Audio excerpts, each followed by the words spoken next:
അസ്സാം വലൈക്കും. ഞാൻ വി പി അഫ്സൽ. ഇന്നലെ മിനിഞ്ഞാന്ന് രാത്രി പെട്ടെന്നൊരു വോയിസ് മുനിസിപ്പാലിറ്റിയിലേക്ക് മത്സരിക്കാൻ പോകുന്നുണ്ട്, എത്രയും പെട്ടെന്ന് പഴയ കേസ് കൊടുത്ത ഹാജിമാരുടെ ഒരാളുടെ വോയിസ് വന്നു. അതിൽ പറയുന്നുണ്ട്, എത്രയും പെട്ടെന്ന് നിങ്ങൾ എന്ത് ചെയ്യുക, ഒരു സമരം ആഹ്വാനം ചെയ്യുക, കുറച്ച് ആളുകളെ കൂട്ടിയിട്ട്. അതിൻ്റെ ഭാഗം എന്ന നിലയ്ക്ക് ഇന്നലെ കുറച്ച് ആളുകൾ ബാനറും പിടിച്ച് ഒരു സമരം നടത്തുകയും എൻ്റെ വീടിന് മുന്നിൽ നിന്ന് പ്രസംഗിക്കുന്നതൊക്കെ ആയിട്ട് കണ്ടു. ഇതിൽ പ്രസംഗിച്ച ആൾക്കും അതിൽ പ്രസംഗിച്ച ചില ആളുകൾക്കും ആയിട്ട് നമ്മളൊരു സാമ്പത്തിക ഇടപാടുമില്ല.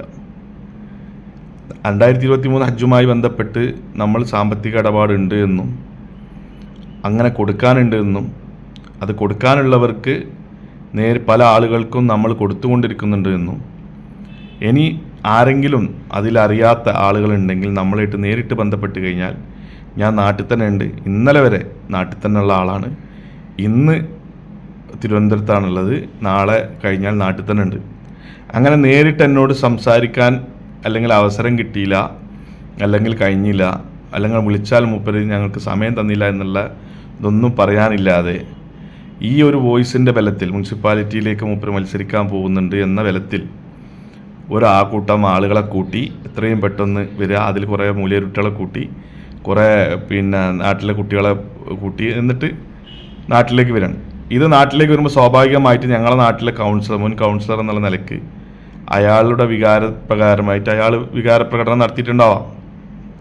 പക്ഷേ അത് കഴിഞ്ഞിട്ടാണ് പിന്നീട് മൂപ്പരും ആ വികാരപ്രകടനത്തിന് ശേഷമാണ് അദ്ദേഹവും എന്നെ ഫോണിൽ വിളിക്കുന്നത്. ഫോണിൽ വിളിച്ചപ്പോൾ കൃത്യമായിട്ട് അദ്ദേഹത്തോട് പറഞ്ഞിട്ടുണ്ട്, ഈ സംഭവവുമായി ബന്ധപ്പെട്ട് ഞാൻ കൊടുക്കാനുള്ള ആളുകൾക്ക് നമ്മൾ 100% കൊടുക്കും. ഞാൻ എന്നെ നേരിട്ടോ ബന്ധപ്പെടാതെ അല്ലെങ്കിൽ എനിക്ക് നേരിട്ട് കാശ് തരാതെ എൻ്റെ കമ്പനിയിൽ നേരിട്ട് ഏൽപ്പിക്കാത്ത ഒരാളെ കേസും നമ്മൾ ഏൽക്കില്ല. അതുപോലെ തന്നെ ഈ കേസുമായി ബന്ധപ്പെട്ട് ആരെങ്കിലും കോടതിയിൽ കേസ് കൊടുത്തിട്ടുണ്ടെങ്കിൽ അത് കോടതിയുമായിട്ട് നമ്മൾ കോടതിയുമായി തീർക്കേണ്ട കാര്യമാണ്. അത് കോടതിയിൽ കേസ് നടന്നുകൊണ്ടിരിക്കുന്നതാണ്.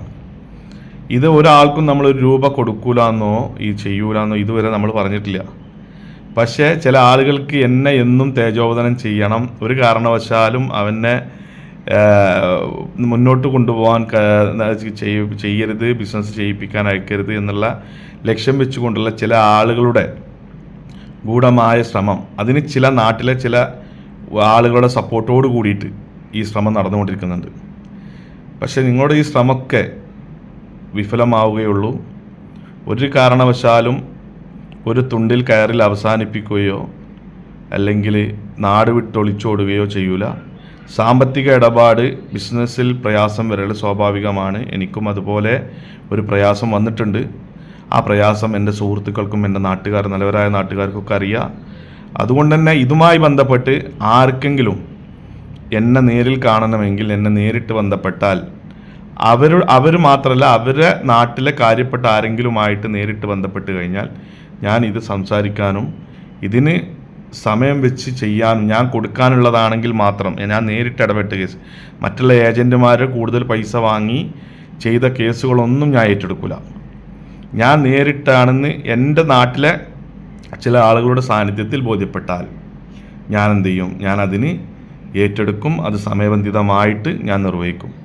അല്ലാതെ എൻ്റെ സ്ഥാപനം അടച്ചു പൂട്ടിച്ച് അത് ഇനി അവനെ നാട്ടിലൊന്നും നടക്കാൻ അയക്കൂല, പൊതുരംഗത്ത് ചെയ്യാൻ പറ്റില്ല. എൻ്റെ ജീവിതത്തിൽ എൻ്റെ നാട്ടിലെ ഒരാളുമായിട്ട് ഞാനൊരു സാമ്പത്തിക ഇടപാടിലില്ല. ഞാൻ എൻ്റെ നാട്ടിൽ ആരെങ്കിലും പറ്റിച്ചതായിട്ടില്ല. എൻ്റെ സുഹൃത്തുക്കൾക്കും ചെറുപ്പം മുതലോ ഇതുവരെയോ ആർക്കും അത് പറയാനുണ്ടാവില്ല.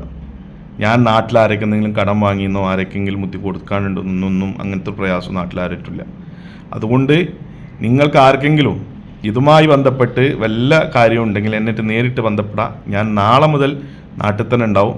കേസ് കൊടുത്ത ആളുകൾ ഒഴികെയുള്ള ആരും, കേസ് കൊടുത്തവർ അത് കോടതിയിൽ തന്നെ തീർക്കേണ്ടതാണ്. അല്ലെങ്കിൽ അതിന് മറ്റു വഴികളുണ്ടെങ്കിൽ അതറിയില്ല, എന്നാലും ഇൻഷാ അല്ലാഹ്. പക്ഷേ കേസ് കൊടുക്കാത്ത ആളുകളിൽ ഞാൻ കൊടുക്കാമെന്ന് ഏറ്റെടുത്ത ആളുകൾ ഞാൻ നേരിട്ട് എന്നോട് ബന്ധപ്പെടാം. അല്ലാതെ എന്നോടൊരു സാമ്പത്തിക ഇടപാടും ഇല്ലാതെ മൈക്ക പിടിച്ചിട്ട് കുറേ സംസാരിച്ചിട്ട് കാര്യമില്ല. എൻ്റെ ഓഫീസിൽ നിന്ന് ലക്ഷങ്ങൾ കട്ടിട്ട് പോയി ഓഫീസിൽ നിന്നൊരു വേണ്ടാത്തരം ചെയ്ത് അതിൻ്റെ വീഡിയോ ഞാൻ വൈകാതെ ഞാൻ മൊത്തം വീഡിയോ ആയിട്ട് വരുന്നുണ്ട് ഒക്കെ ചെയ്തിട്ട് എൻ്റെ ഓഫീസിൽ നിന്ന് ലക്ഷങ്ങൾ എൻ്റെ ഓഫീസിൻ്റെ റെസീറ്റും ഉപയോഗിച്ച് ആളുകളിൽ നിന്ന് വാങ്ങിയ ആളുകൾ വന്ന് പ്രസംഗിച്ചതൊന്നും കാര്യമില്ല. പാവപ്പെട്ട ആളുകൾക്ക് പണം കിട്ടാനുണ്ടെങ്കിൽ അത് കൊടുക്കണം. അത് കൊടുത്ത് മരിക്കാൻ തന്നെയാണ് ആഗ്രഹം. അല്ലാതെ ജീവിതം ഒറ്റയടിക്ക് അവസാനിപ്പിച്ച് അല്ലെങ്കിൽ എവിടേക്ക് നാടിട്ട് മുങ്ങി അങ്ങനെയൊന്നും ജീവിതത്തിൻ്റെ ഒരു മറവിലും നമ്മളെ കാണൂല ഇൻഷാ അല്ലാഹ്. അപ്പോൾ ഇങ്ങനെ ആർക്കെങ്കിലും ഉണ്ടെങ്കിൽ നമ്മളിട്ട് നേരിട്ട് ബന്ധപ്പെടാം. ആ ബന്ധപ്പെട്ട് കഴിഞ്ഞാൽ നമ്മൾക്ക് അവർക്ക് സമയം സാഹചര്യം നമ്മളൊരുക്കും. അല്ലാതെ ഈ ജാതി സമരങ്ങൾ കൊണ്ടൊന്നും നമ്മളെ തോൽപ്പിക്കാനോ പേടിപ്പിക്കാനോ ആര് നോക്കിയിട്ടുണ്ടെങ്കിലും അത് അവരുടെ അസ്ഥാനത്താണ്, നടക്കുന്ന കാര്യമല്ല. ഇൻഷാ അല്ലാഹ്. അസ്സലാമു അലൈക്കും.